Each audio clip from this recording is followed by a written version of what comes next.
So my name's Gabriel. I'm part of the design team here at Slingshot, and I want to walk you through our Glidecraft V1.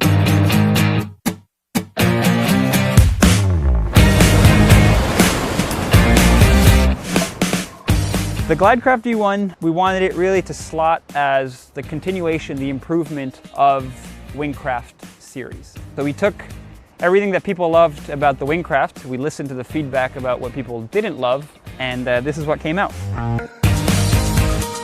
It's gotten a little longer, a little wider, and a little thinner. So it should allow that beginner or intermediate rider who's kind of slowly getting up from their knees to getting on their feet, they can put their feet wherever, move around, and they're gonna have less of a chance of having the board kind of squirt out from under them.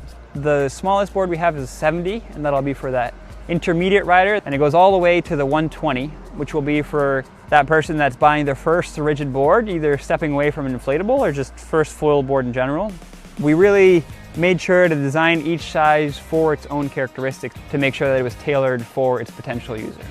Front of the board, relatively rounded. Rails stay quite soft a long way through the board, and add a little bit of extra rocker.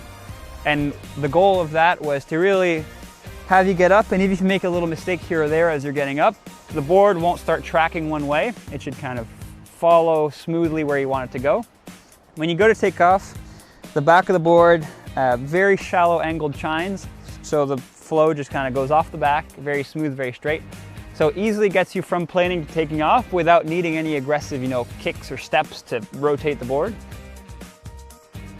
The construction near the front, we made sure that it was as light as we could while keeping it strong. So not too much weight in the nose, it'll allow you to turn how you want. On the deck of the board, we made sure that the pad is as wide as we could without kind of wrapping over the rails. So you have a lot of real estate to walk around, sit, kneel, do whatever you need to do to get comfortable and get on your feet. A fair bit of volume here in the nose will keep you from digging the nose into the water, even though it's slightly shorter than some other volumes.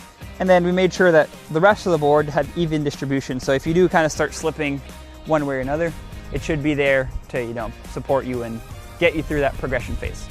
We really made sure that they were all going to help you get going in the water as quickly as possible, whether you are, on a lake in Michigan or here at the hatchery in the great conditions. The idea was really to get you up and foiling as quickly as possible.